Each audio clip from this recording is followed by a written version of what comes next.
सुनो, जिंदगी पुकार रही है तुमको, बढ़े चलो। दी स्टैंडर्ड कॉलेज, रोशन, पुरअज़्म और सेहतमंद मुस्तकबिल का अमीन। जिंदगी को बावकार तरीके से रवादावा रखने और नौजवानों के महफूज मुस्तकबिल के लिए स्टैंडर्ड कॉलेज ने ऑनलाइन क्लासेस का आगाज किया है, ताकि हमारे बच्चे तालीम की शाहराह पर गामजन रहें। गैर यकीनी हालात में यकीनी मुस्तकबिल। दी स्टैंडर्ड कॉलेज के साथ admission open. FSC, ICS, ICOM, FA, BS Zoology, Chemistry, Physics, Math, CS, IT, Economics, English, Psychology, BBA, BA, BSc, BCom।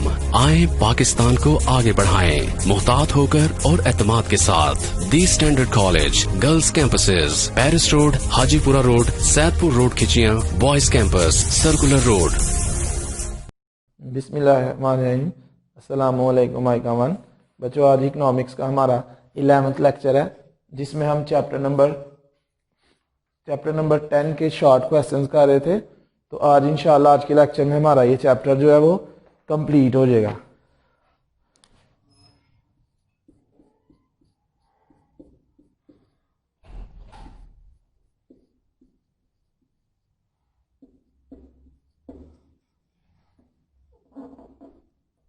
तो आज का जो हमारा फर्स्ट क्वेश्चन है,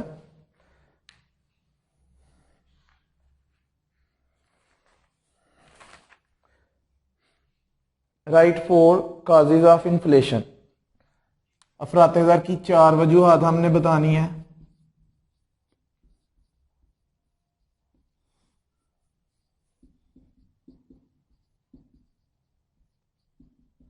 सिर्फ हमने इसके आंसर में नाम लिखने हैं, एक्सप्लेनेशन नहीं लिखनी। तो इसमें जो फर्स्ट पॉइंट है, first point is increase in the quantity of money. Increase in the quantity of money. ज़र की मिकदार में इजाफा जो है वो अफरात-ए-ज़र की एक वजह है। अगर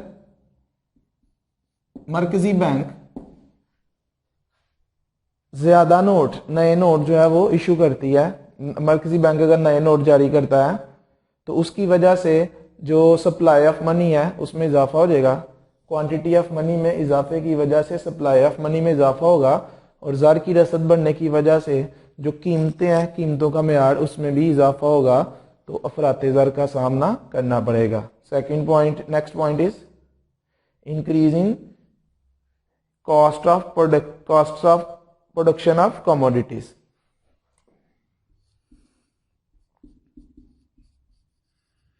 increasing the cost of production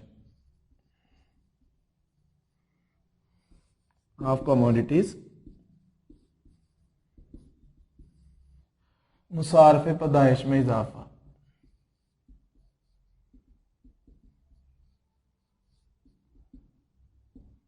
अगर मुख्तलिफ अशिया को बनाने के ऊपर, उनकी तैयारी के ऊपर आने वाले अखराजात जो हैं उनमें इजाफा होता है, तो अखराजात में जब इजाफा होगा तो प्रोड्यूसर जो है वो अपनी कमोडिटीज़ की जो प्राइसेस हैं उसमें इजाफा करेंगे।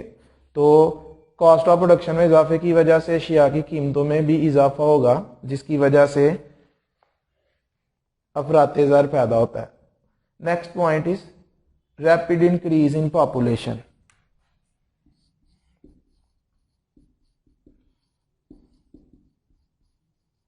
रैपिड इंक्रीज इन पॉपुलेशन, आबादी में तेजी से इजाफा।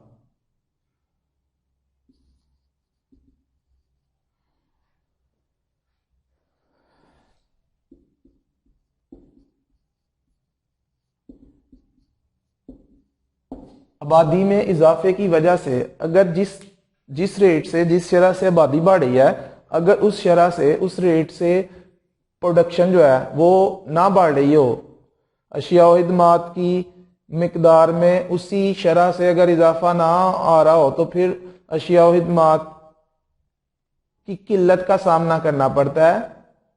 डिमांड ज्यादा हो जाती है, सप्लाई कम, तो फिर कीमतों में इजाफे का सामना करना पड़ता है। Next number 4 is inflation on international level.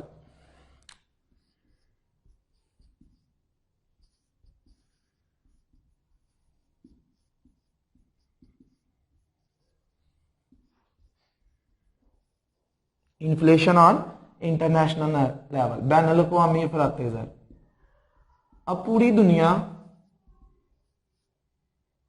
एक ग्लोबल विलेज की शक्ल इख्तियार कर गई है। तकरीबन तमाम ममालिक एक दूसरे के साथ जुड़े हुए हैं, एक दूसरे के साथ कनेक्टेड हैं, एक दूसरे के साथ जो है वो ट्रेड कर रहे हैं। तो अगर किसी एक मुल्क में अशिया की कीमतों में इजाफा होता है तो उसका असर दूसरे ममालिक के ऊपर भी पड़ता है। जैसे कि अरब ममालिक में तेल की कीमतों में इजाफे की वजह से दूसरे ममालिक में भी जो है वो कीमतों में इजाफा देखने में आया, जिसकी वजह से दूसरे ममालिक में अफराते ज़र जो है वो पैदा हुआ। Next question is write 4 measures to control inflation. अफराते ज़र को कंट्रोल करने के 4 इकदाम हमने बताने हैं। आप लोगों ने सिर्फ ये पॉइंट्स लिखने हैं जैसे आपकी बुक में लिखे हुए हैं, इनको आपने एक्सप्लेन नहीं करना। एक्सप्लेन हम लॉन्ग क्वेश्चन में करेंगे। आपने डिटेल में लॉन्ग क्वेश्चन में इन पॉइंट्स को एक्सप्लेन करना है, इधर जस्ट आपने पॉइंट्स लिखने हैं। तो नेक्स्ट है जी write 4 measures to control inflation.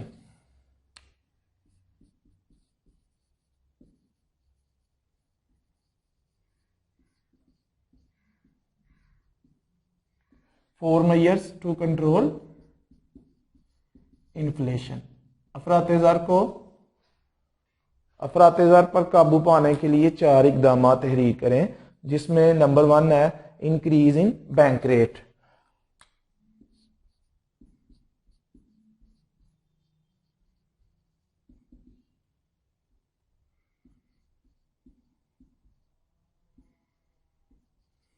शरह बैंक में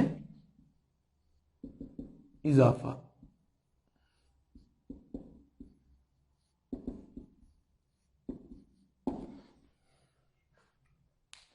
अब सबसे पहले हम बैंक रेट को, शरह बैंक को डिफाइन करते हैं। ये वो रेट है जिस रेट के ऊपर सेंट्रल बैंक, मरकजी बैंक जो है वो कमर्शियल बैंक, तजारती बैंकों को कर्जे फराम करता है। जिस शरह के ऊपर मरकजी बैंक तजारती बैंकों को कर्जा देता है उसको कहते हैं शरह बैंक रेट। अब इन्फ्लेशन को कंट्रोल करने के लिए जो सेंट्रल बैंक है, मरकजी बैंक जो है वो शरह बैंक में इजाफा करेगा, जिसकी वजह से तजारती बैंक जो है वो शरह सूद में इजाफा करेंगे। शरह सूद में इजाफे की वजह से जो ताजर हजरात होंगे, जो आजरीन है, वो कम कर्जे लेंगे, जिसकी वजह से इन्वेस्टमेंट में कमी होगी। प्रोडक्शन जो है वो कम होगी। प्रोडक्शन कम होने की वजह से प्रोडक्शन कम होगी तो लोग जो है वो, प्रोडक्शन के कम होने की वजह से लोग अनएम्प्लॉयड होंगे, उनकी आमदनियों में कमी होगी। तो आमदनियों में कमी की वजह से वो अपना खर्च कम करेंगे, जिसकी वजह से खर्च कम होने की वजह से जो है वो डिमांड में कमी आएगी। डिमांड में कमी की वजह से प्राइसेस जो है वो कम होंगी। दूसरी तरफ जब शरह सूद में इजाफा होगा तो लोग जो है वो अपने खर्च को कम करेंगे और अपनी आमदनी का ज्यादा हिस्सा जो है वो बचाने की कोशिश करेंगे, ताकि वो बुलंद शरह सूद के ऊपर कर्जा जो है वो ज्यादा कर्जे दे सकें और उससे मुनाफा हासिल कर सकें। तो लोग बचतों में इजाफा करेंगे। बचतों में इजाफे की वजह से भी जब बचतें ज्यादा होंगी तो खर्च जो है वो कम होगा, तो डिमांड में कमी आएगी, जिसकी वजह से कीमतों में भी कमी वाक़या होगी। Next is increase in taxes.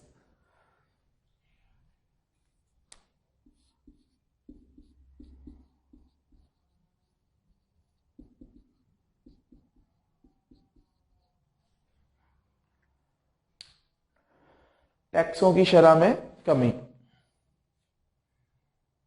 टैक्सों की शरह में इजाफा। इंक्रीज इन टैक्सेस, टैक्सों में इजाफा।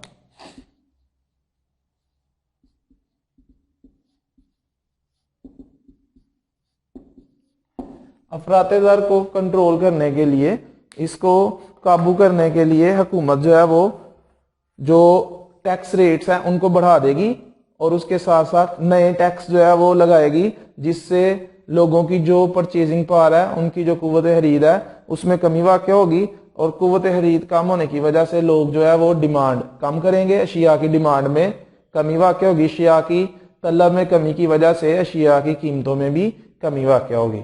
Next point is increase in production of goods and services, अशिया और खिदमात की पैदावार में इजाफा।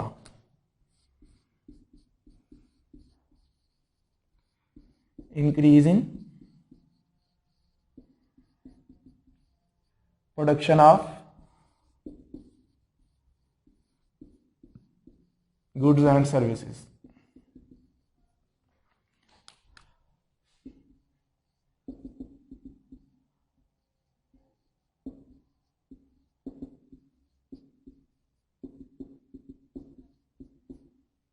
अफरात-ए-ज़र को कंट्रोल करने के लिए सबसे बेहतरीन जो तरीका है वो ये है अशिया और खिदमात की पैदावार में इजाफा किया जाए। जब अशिया और खिदमात की पैदावार में इजाफा होगा तो उसकी वजह से रसद में इजाफा होगा, सप्लाई के बढ़ने की वजह से जो कीमतें हैं, सप्लाई के बढ़ने की वजह से जो कीमतें हैं उनमें कमी वाक़या होगी। नेक्स्ट है जी control on population and prices.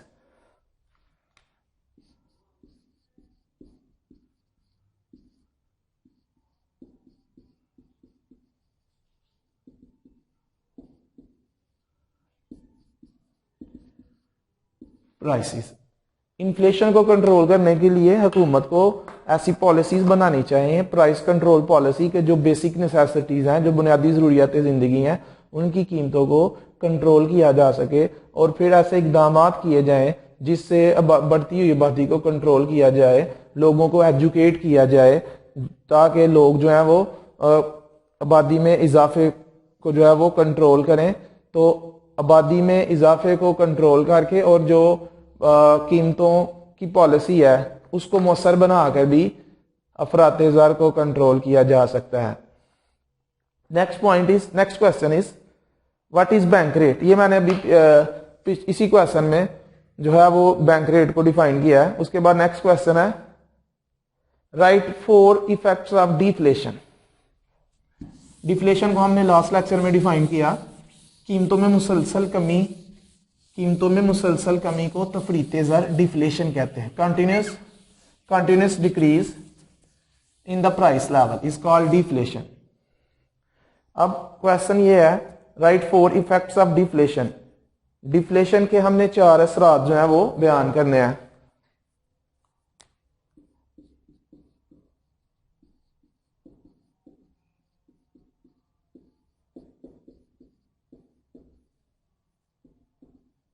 तफरीत-ए-ज़र के 4 असरात जो है वो हम बयान करेंगे। नंबर 1 इसमें सबसे पहले है डिक्रीज इन नेशनल इनकम, कौमी आमदनी में या कौमी पैदावार में कमी।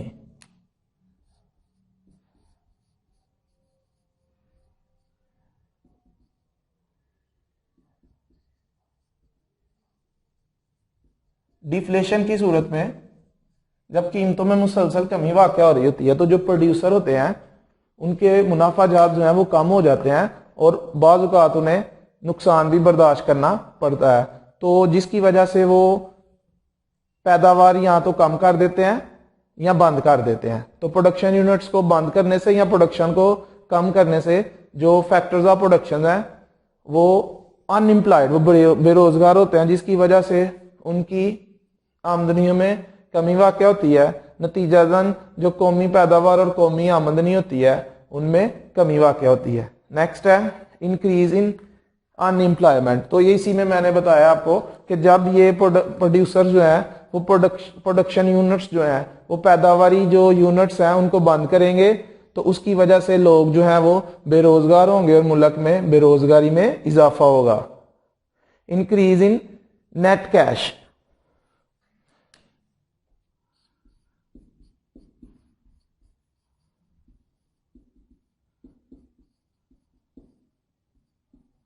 Increase in net cash. जब डिफ्लेशन की सूरत हाल में जब कीमतों में मुसलसल कमी वाक़या होती है तो जो ज़र की कुव्वत खरीद है, उसकी जो कदर है, ज़र की कदर में इजाफा होता है, उसकी कुव्वत खरीद बढ़ जाती है, जिसकी वजह से लोग जो है वो ज़र को नकदी की सूरत में अपने पास जमा करना शुरू कर देते हैं। Next is decrease in the speed of economic development, माशी तरक्की की रफ्तार में कमी।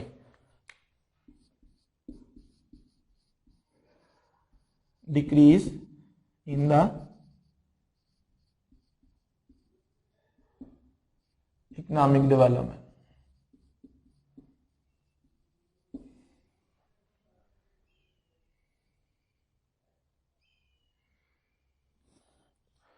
मुआशी तरक्की की रफ्तार में कमी वाक़ होती है। जब मुल्क तफरीते ज़र का शिकार हो तो कौमी पैदावार और कौमी आमदनी में कमी की वजह से एक तरफ तो आबादी में इजाफा होता जाता है, लेकिन जो जो आबादी में एक तरफ कौमी आमदनी और कौमी पैदावार में कमी वाक़ होती है और साथ आबादी में इजाफे की वजह से जो फीकस आमदनी है, जो पर कैपिटा इनकम है, उसमें कमी वाक़ होती है और माशी तरक्की की जो रफ्तार है वो कम होती है।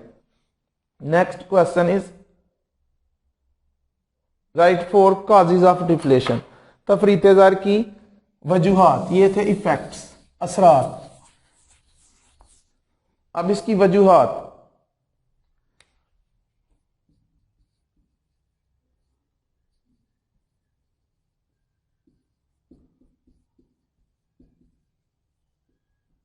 फोर काजेज ऑफ डिफ्लेशन, तफरीते ज़र के चार असबाब जो है वो बयान करने हैं, इसकी वजूहात हमने बतानी है, जिसमें number one first point is decrease in the demand for goods.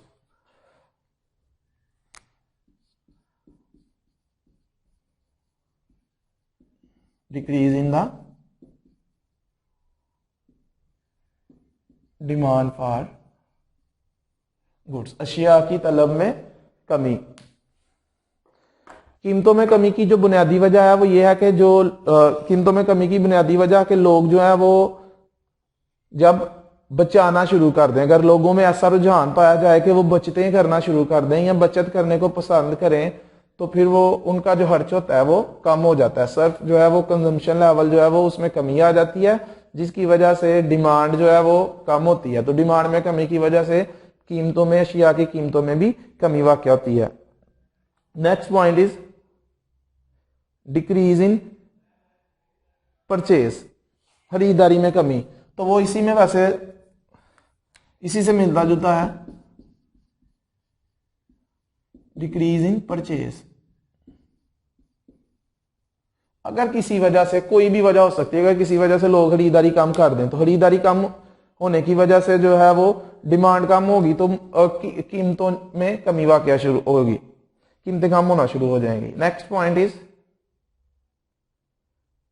Decrease in consumption, जब लोग जो है वो खर्च कम करेंगे, जब लोग सर्फ जो है वो कम करेंगे, कंजम्पशन कम करेंगे, तो कंजम्पशन में कमी की वजह से भी कीमतों में कमी वाक़या शुरू होगी। Next is decrease in income, आमदनी में कमी।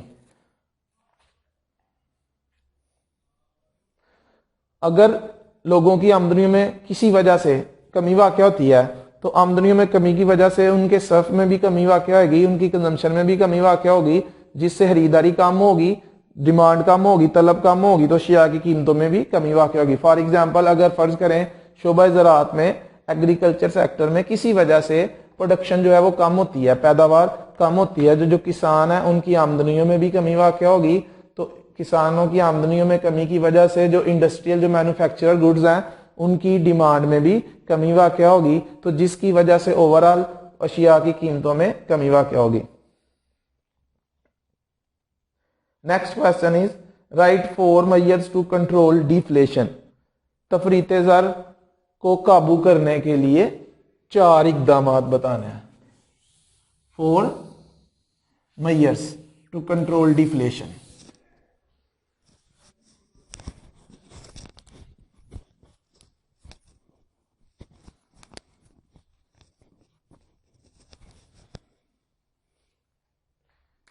Right four measures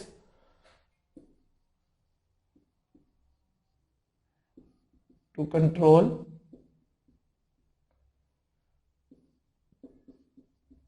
deflation।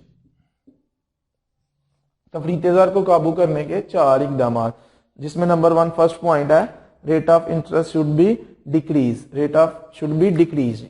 इसमें आप bank rate should be decrease ये भी पॉइंट लिख सकते हैं। तो बुक में लिखा हुआ है rate of interest should be decrease, शरह सूद में कमी।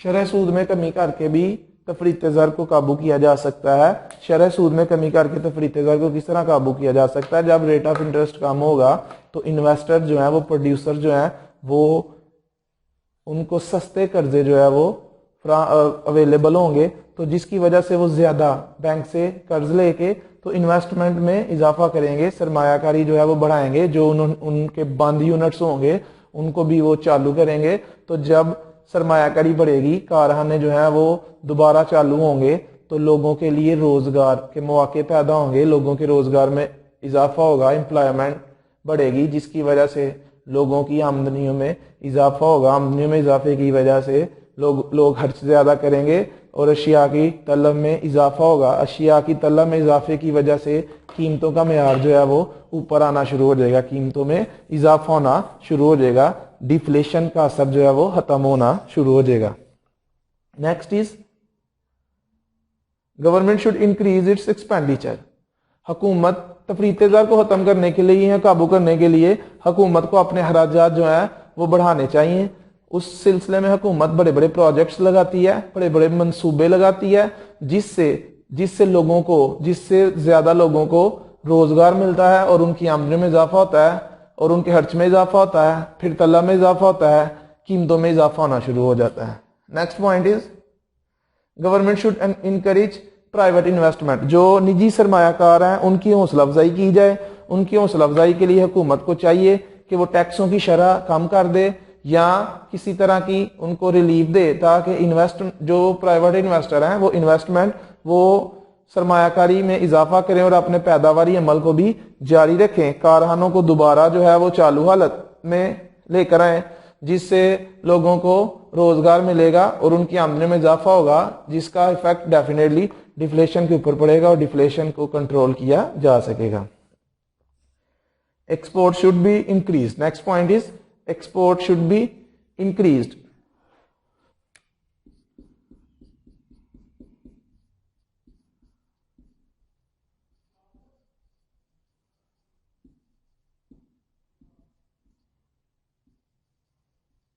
बरामदात में इजाफा, बरामदात में इजाफा करके और दरामदात में कमी करके, एक्सपोर्ट्स को बढ़ाकर इंपोर्ट्स को कम करके भी आमदनियों में इजाफा किया जा सकता है। इनकम लेवल जो है वो उसमें इजाफा किया जा सकता है। जब लोगों की आमदनियों में इजाफा होगा तो डिमांड, लोग खर्च ज्यादा करते हैं और जिससे अशिया की तलब में इजाफा होता है और उनकी कीमतों में भी इजाफा होना शुरू हो जाता है। Next question is what is meant by monetary measures.